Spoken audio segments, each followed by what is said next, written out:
tigi muso den woloba mi kirben ga kai de masire ma ha panui ka jafa ma mo sire denu to go mani tu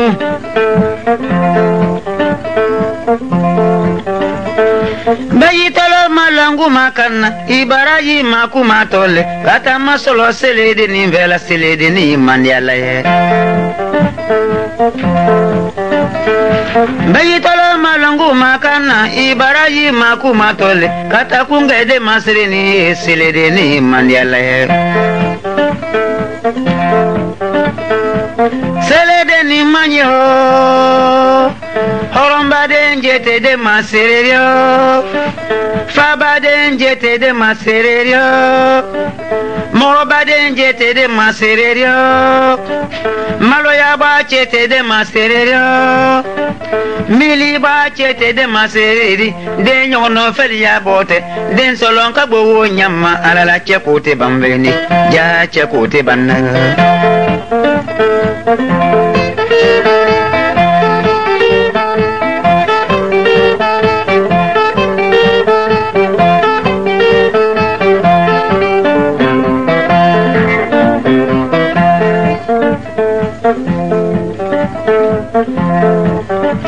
de matri den zelenya fonyen wanyima de me flaji bola ikani chebe de maserema de nyono felia bote den solon ka bo nyama alala chekote banna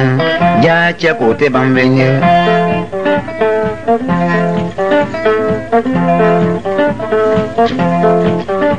aluma ye dende solona salama yaro dende solona jingmandi yaro dende solona kunadi yaro dende solona chenya balo dende solona wole tigi yafe dende solona fama yafe dende solona sanandigi yafe chefe dende solona kali wala dono dende solona nasi jimino dende solona jotigi chefe dende solona flaji mino dende solona fleli balo dende solona danangolo sigilo dende solona fina sigilo dende solona kele na kumalo dende solona kasi meseno dende solona nyambo ya julo dende solona kele ya julo dende solona kolo fali kumalo dende solona kasaralilo dende solona kele na sigilo dende solona ndedo munife dende solona mili baro dende solona hami baro dende solona manyi makoro dende solona kiningi nino dengo kani hali jagalelio be nyalo fama alalo joni ngaba yonyo ma dengo ko bena watile alablo mosulu alutolobe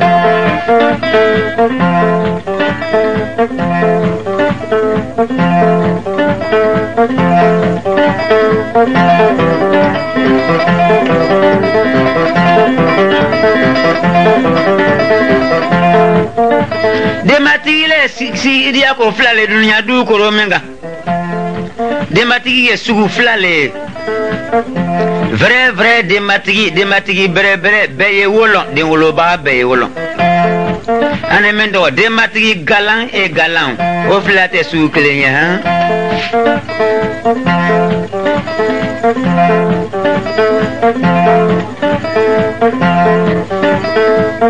mo ba tra du kono yarala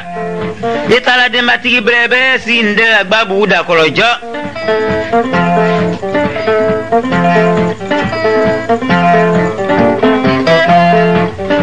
de matigi deleke bakan wo baya kana jangbang asin krena bon o da fe solo kolo o timini filibina sisi dala yo manje gbu Bili voilà vrai de matri si to krene deleke sisi makani akono sinjila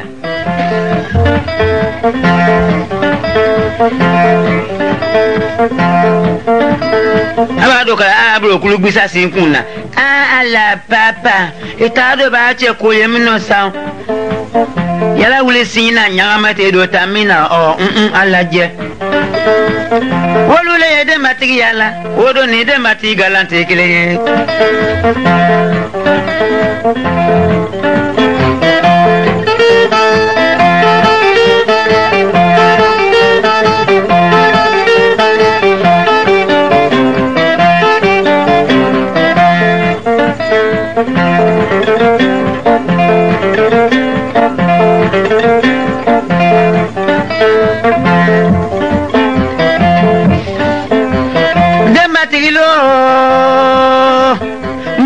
chebe de maserema e ba to la yara la mo frère eta de matigi bere de matigi nyanama eta bara ale lo aboto gbabu kono fa nyina samala singile ngo gbabu kono ka ba to kle kenema aya nya tutu la tasisi ko ka bo bo hami flala le klepela kwa ye gbado o katinya kwa de fana ka kisi wala vrai de matigi mo bare ba to la yara la du kono kata de matigi nyenema ade nyima sigini ndela senka poi aba to bunya la ka fa so kamere ne ka abulo kana yorobela ile pempe ne dengo ya diye ala makileta denye ete setemela fi borole mala bere bade adere ne mbere de ne nyima wala turunga kanle fabo kando la chekolo bada piti pata kan mana kan na kan tegete foliye balate fola kolo kama we den tablo fila makala gbasan fe kamina kaba kolo che ide ngomunu jannalo pa denyi makodanete ala balo ala sabati ala dialaye ala makala islamaye ala makala wuroba tindona de me kana de mula mo made ay gbana mo wuro ko ci wumna ay kana la be kala mo wude o be e fola denyi mama o nyonde fola sele de ni makata kunga la boya nyere sele de ni o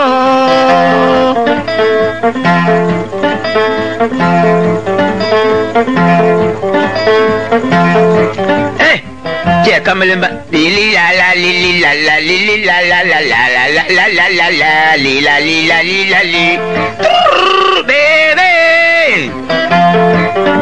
tending ifate solo boy bate gbadumandung pilim balalang ifate solo boy bate gbadumandung tinding grinding ifate solo boy bate gbadumandung pilim balalang babu ye oh babu ye molidon wote moliyatinya na molidon wote moliyatinya na molidon wote moliyatinya na kambelemba tirilin tarala wobeye fola denyi mama wonyonde fola sele de ni makata kunga la boya nyeri sele de ni manido he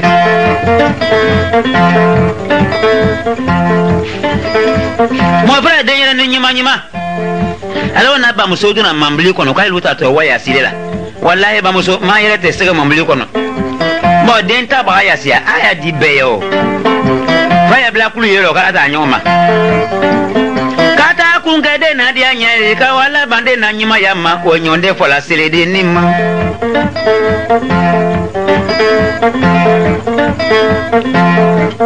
alo do ka nyene na jiche mo ka o yere te mo si trola aba nyene jije ko kan ba muso kan baba hache to jafa man baba ite direct yo bona yoro ko wa fule to bu kan fo be madamu ça ne fait rien fait menyo e beblo wa katre aba ju fala fa nyene jira po ite sera kumala de nyene no anyima ya le ko son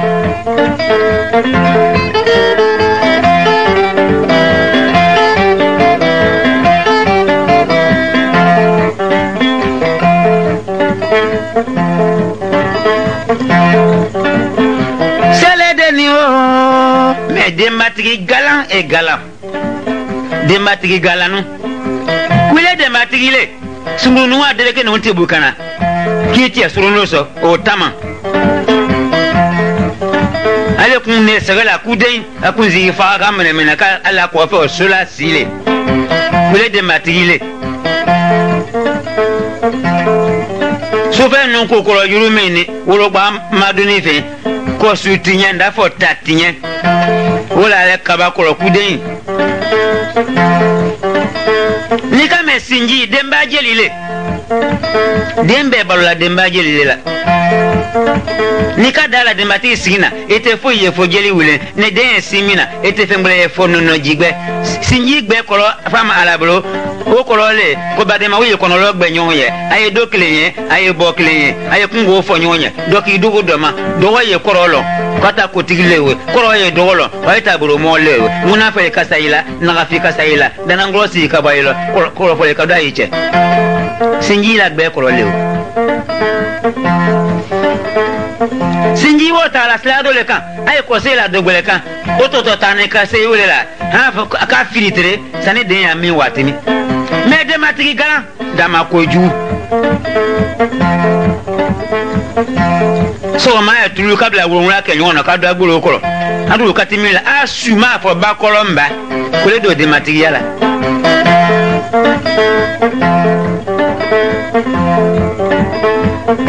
tu vas to la se ko produit ina do gboro yesa suru gboro kango fe yoro bleni singolo yoro fini sambe yoro gbeni blanc noir kule de matile si wala ta ka bla boro no ko no ka wonya sigi sanfe sinji ta islaminga ate ola sorola nyenema ako se la minga ate ola sorola o to tan ka se ya yoro ningreno ka du ka ke tatali ka nyala wule nele mule chenala alo ka fula sa ala sinji kuna lenzi nonga wiya woya ese tiole bla nele sinji ne kibetu le juje dune zino wiya woya no dunye la yiri lo mi mo gboro la sawa wule ola ale den ka kisi jamalo sinte selabra nyama nyama o chema ka disdema mizing masindi yafa o wata tayre ya masindi dala ka fanu corona de ka diga fe ka jagbe aye musaba no mesi ama ko fa ni baye la be sinda be kono ha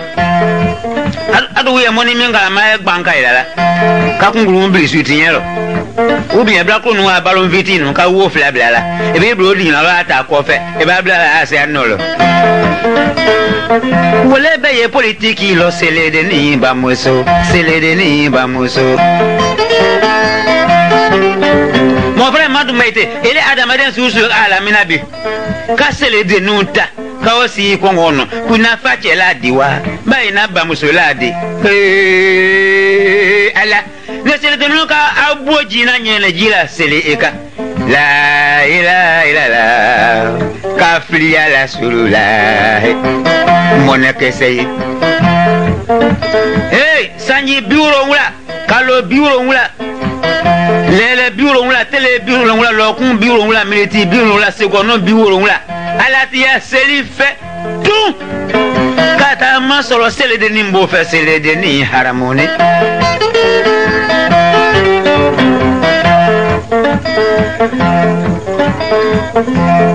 ela to ya la du kono kata de mati de moro ndesa amuro ni o bala siri juru aba to mesenya la ka muro free de fe mon frère c'est de nous lewe ajuba na ka ban sikati pake c'est le denu awuro wote yoro no fina do ni kala lela c'est le denu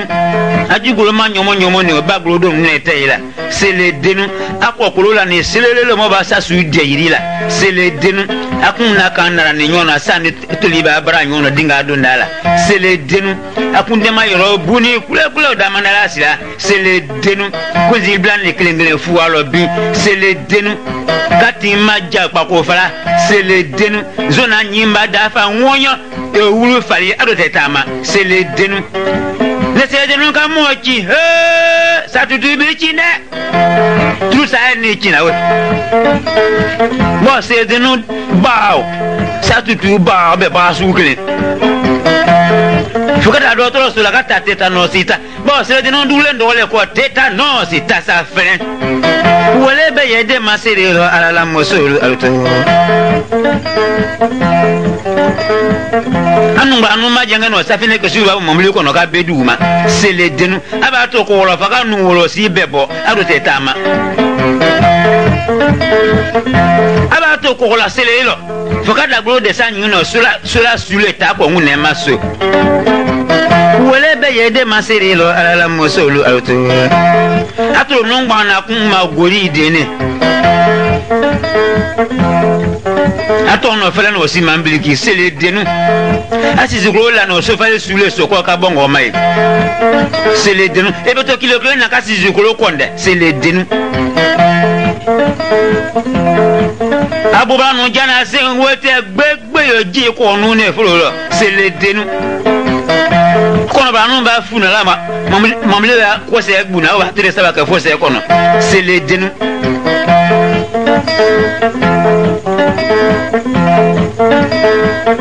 asende no gbeni felu pe ka ko ko no ne wo momula c'est les denu je italo ablo kono be la tende no mo ba ka gbedo butale kono c'est les denu apasa junu bla no muso ba de se wo se là c'est les denu naka nu fe ka da be bo yoro ma c'est les denu wole be yede masiri lo ala la mosolo mais c'est les denu te fa hein ale ka fi da tun ba da la fi vide ka wala fa marola malo kini ka jaro ke ndaka la kuno krese mon frère ni malo bande fi kono c'est les denu te wuli de ala bo c'est les denu ka na gba fa na kesule ay ba ka duna da we ba ko c'est les denu ta malo kuna adu ni la aba bulo wura ko belele kisi wo tema po simo wo ye beti bola kala mini odo kaso alamma ya rabbi salala seredeni haramuni doka salala seredeni bamako beleke salala seredeni badama kwaju wole be yede masiri lo ala mosolu aluto cheko bele ya ki lo de masiri la kele ya jugu ki lo de masiri la nyango ya jugu ki lo de masiri la lo ka gbo wo nyama de nyongo no feri ya bote ala la cheko te bamveni ya cheko te ban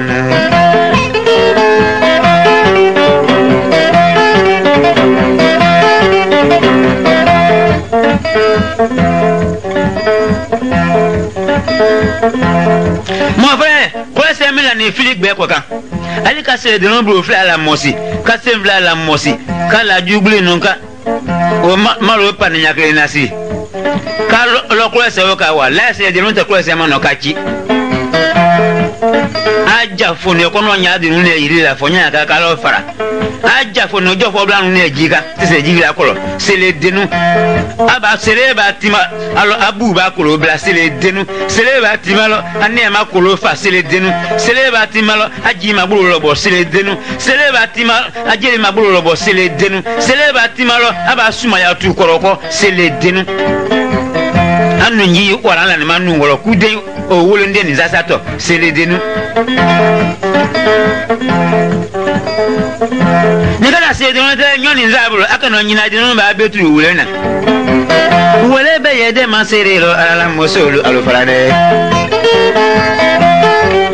na ma ko se mano kachi a kule che da meniko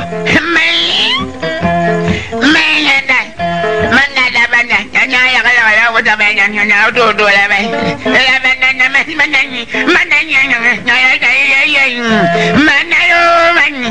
oka ala edo masiki ndo tane ko nya chinya disa madai ngale madai man ibodi mlo kan le ko tetlawo ko nya chinya dio ibodi mlo kan le ko tetti na mayan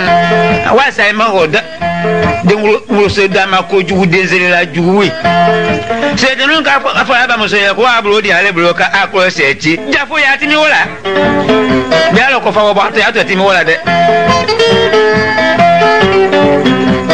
wole be yede masiri lo ala mosolu aloto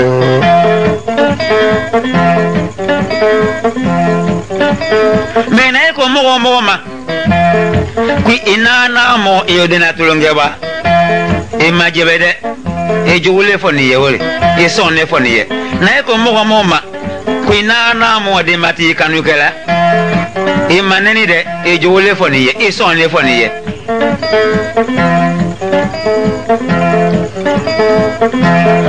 ache bana ba alamna kama muso na de nuna do asibo ko no ju ay do ne ba muso le ko so ne de no de masu no ba muso te la solo ha so asi ko lo kan te gagner ta la waye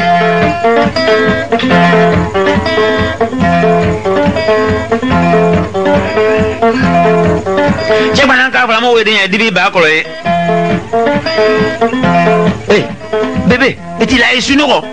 mon blé kanimi ade bébé ba ba bébé ba ba mon blé nato hein et là où ça le ici nous il a ici nous eh vous nous quand tu dois na sende patience na di no mi ade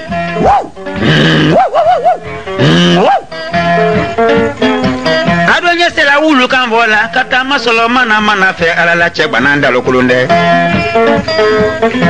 souffle no ko tutana souffle no na ha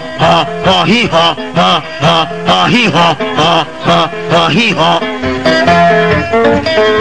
obeye mena che banana kata kunga na ko ye ala la che bananda lokulunde mbado toje na dinu mi na de ya pique eti la wasalo esuno che mena dinu mi na ka punte de ila esuno ababa to esa aba suno ila wasalo suno ma bomba sa papa nyen ding ding ding ding ma bomba sa bebe nyen li lang ding ding ding ma loko sa papa nyen ding ding ding ding ding ni masuno ito loko do ni masuno ite bomba do ni masuno ite chingwa do ni masuno ite gato do papa ila usalo suno c'est de nous côté wada e ba bli fane kera kuna anya ka na ba woda fe e ba aba muso mi na ablo ma ka na taluma o me na taluma man na badaya ada banya nya kalmelan na taluma mama na taluma da balan na taluma o beye mena sele de ni na kata kunge sele ko yuye iro ma la wuli ma ira lima abira ba ma ira lima sele de ni sababu yata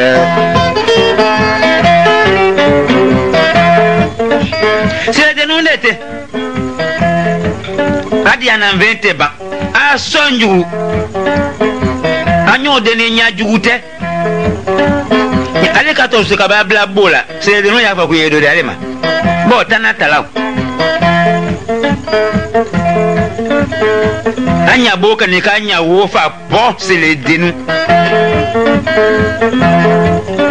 sele denu ka ay lulu kono seite o bonde mawoko aba to bala la krusi te se do ala bo ba ta ko ka krusi do ka bla o na ma ya ka ya sema kata masalo sele ko ju fe sele deni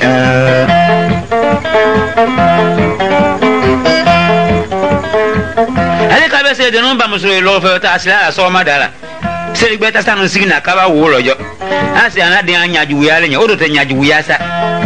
aka do ni fenye mo gbele aka nta mananto na ba nya nta ba nya na nta ba muso ka ile ikuta ngol ba le mo la malo ya mo na mananto nya ka ba muso wi sino gba katare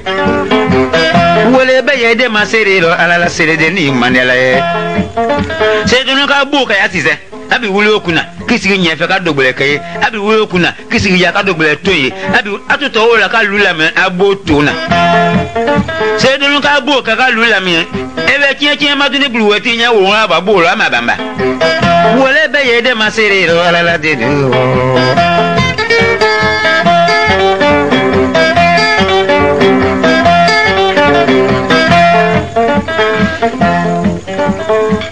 se de no ye na ko de ka no nyana ne ke make ha amosi amambare tuye se de no le kono na boila no nyana so ma da kirina ni kata se de no kono boy ni ngulate ise ko jeze motere tu vidanze nole se de na bo no la budo na no nyana mo pele ka ba janto na la 80 ale kani blase de no bola pa ka dialogue gbe ka fonze amase ka bosele de no bola ka to pine wulu la fa ka krenji mo me tika ile no mo mi la lokati ile anu le ni wulu la bona ko ka ta ba jan pousse ka bosele de no boji la to ka anu ya suri ye be talon walon ka to se de no bola yi kata masalo sele ko ju fe ala la mosolo alto me mi se mete ay bichela si muslim njanya si amana de masrela asa mandata ula cheko jugu ya made cheko gbe yate si amanda kun le kele ya jugu bo moso kele aka de wolo na mala moso kele ama de wolo na mala na ka muso kele de ningrena wa ale kolo ale bonu ne bona osade akisigi yoro nde bona nda fo baate nde bona rote si la kenema nde bona nda fo ba ala kandala nyini mo le temblo ya nde bona sanyemelo na wote se ilema koma sine muso de ndo ko odo nga cheka ka bo wole wulu la fa yo ko bolo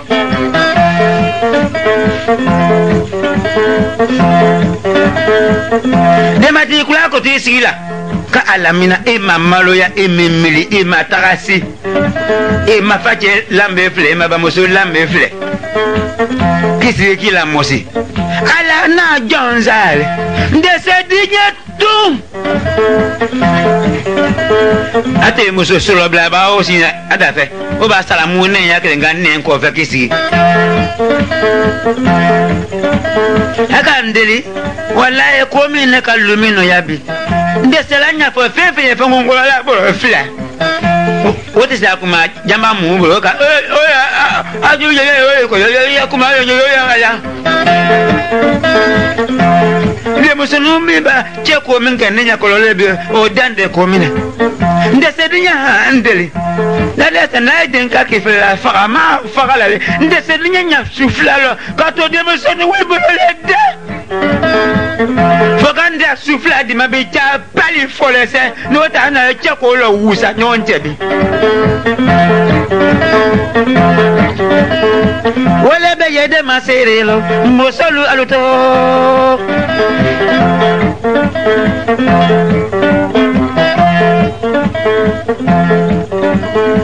ademati de masere bakanu dojo adem masere ro ka gbala watimi ayeta gulati la balobe ko ta chesi bonda ko yoro lela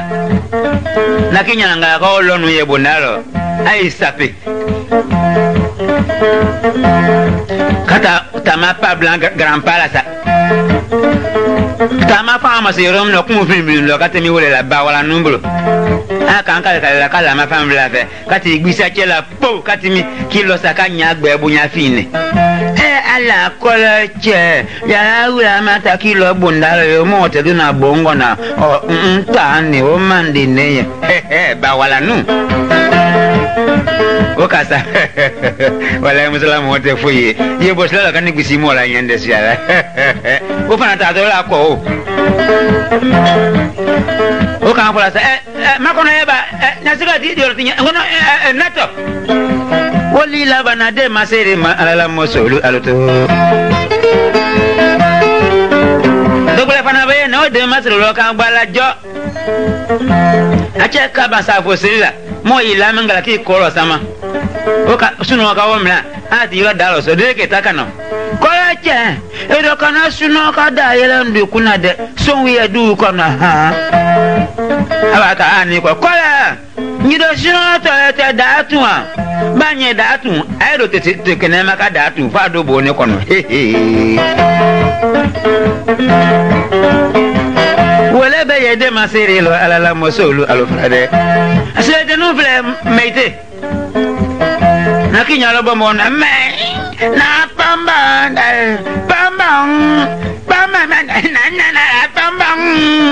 bomo ka saka de yiko ne me na ko tingamu singomo ka sa ko ka de ma na ko mam to so ka de me ko ne me na ko mana baba ko malo ka de me ko kan na ke wala matukala tuluka jale ko mangabala no selede ni ndia nambe malo selede ni mbuya nambe malo etadongela kono lo fiye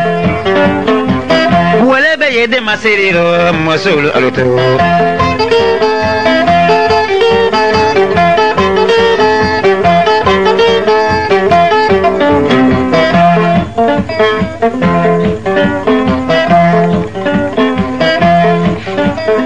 esede numba to lumaka lo felo ko nyafo arote tama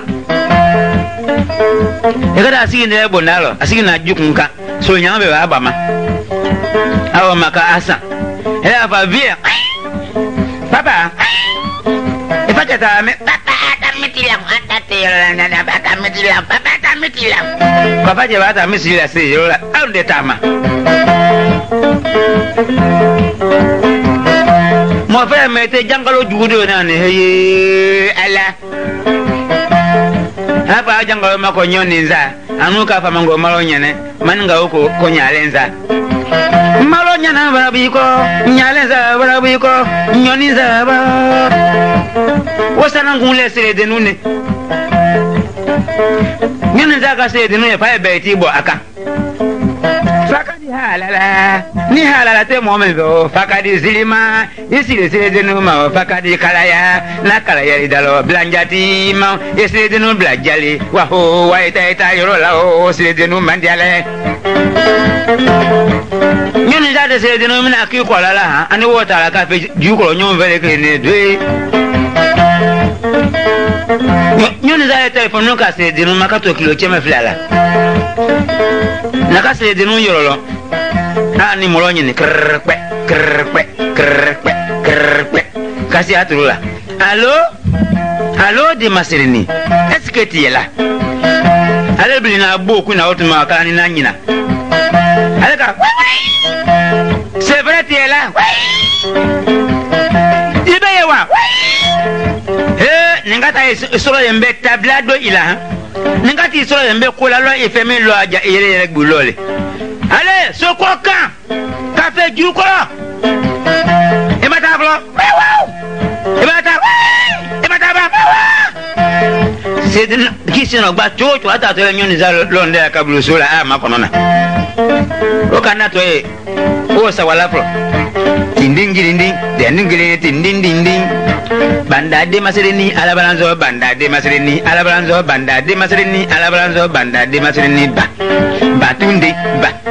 batunde kala mene bene be fama salaba yira na kula se kono matia de matigi o sere denu idata inumo chewu idata ikono boyo ejukolo tende nyasulu ikunzi fole mama yao banda du makaifa adingana se denu kungadingalo ka fulu mu ka tulo wuro wele be yede masere lo sele de ni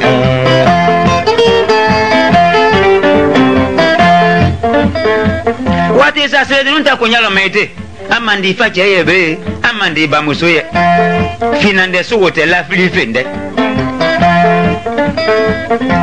nakajo ba ya na muso makafa nabunu jena mimi la monye slaya tena mimi ndayawa aka adene mawa ata faye ba asia yawo aba kuma yele makabla bonakro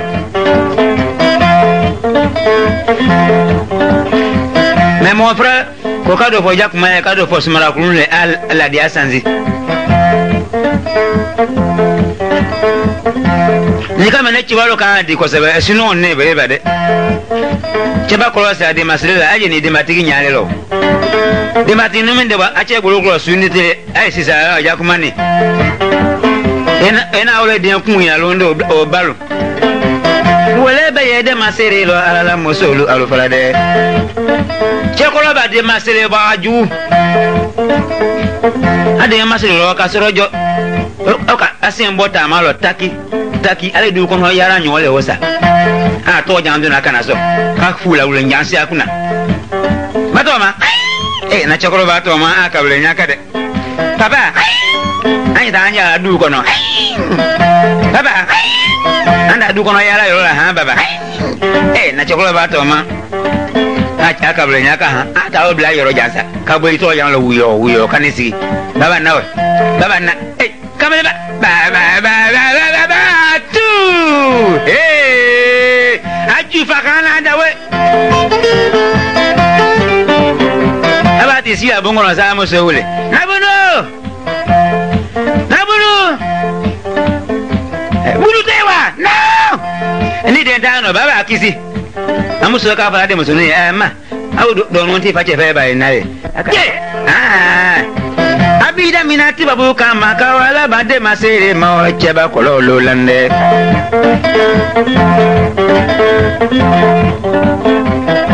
chekola bade masere la mina kiwi su de zere matin wati lo maite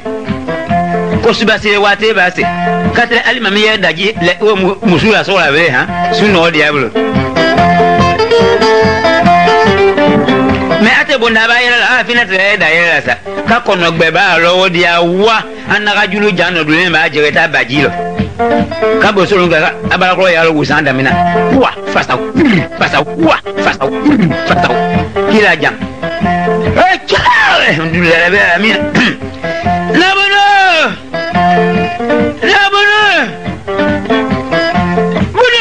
no nasa jina ba ele feri muso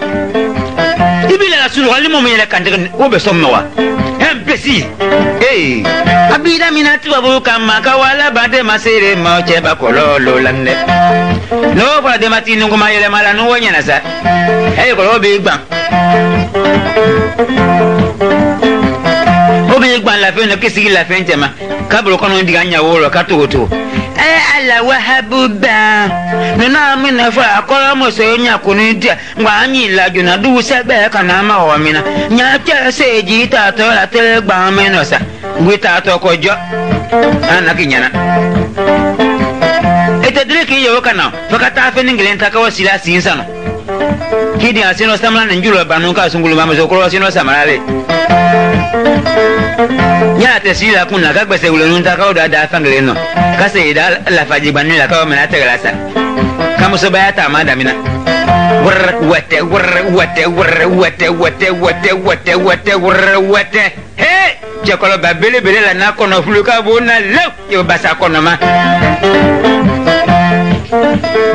amuso fa da tun ka kokko ay wolo makana ko se gbata tun ko fe brawo ki yele makati la yoro le ko me yo sa sobi nune ademati nuro jo o ka do ka se ji si bonjema ale wa ta fe ni fole ni ngoro timake o le o fole ndo mena ka lo siri da mena katima ko so la ka ta ko fe ka si le mwe ka ya nya ko nyama ko ye jo so te bo la cheba ko lo la ni gbe chokola ba yala mina yala ala na nya ulumbo la ko wala yalanga failo sama kunyo me nyambula me fulo ko dala sindira aka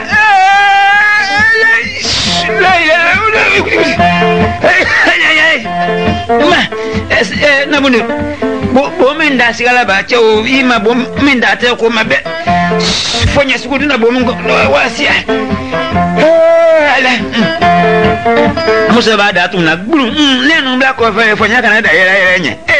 sani bodon na latila mune no la ko bla lo na bunu na bolo ba zini dini ya la femi na matira manyi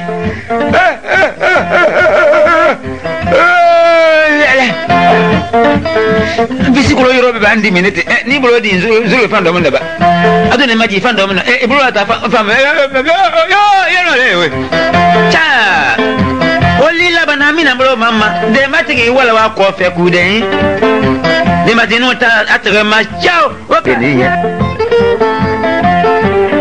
no mi se madu meite ni mo kan no mo sama no mo ye tule sama na ebe tutela no mo fana jigi tega no lewo o ele ko me de yara no na ba muso de yara no jigi la ba muso ile ana kala buru mungu la tula ole ko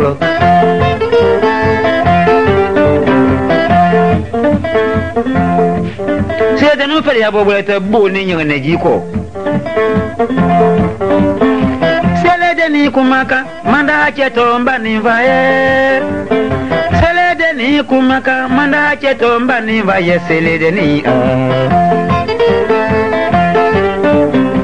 sele de ni ndisikuru banaka wa falambara yimala sele de ni ndisikuru banaka wa falambara yimala jombe na longo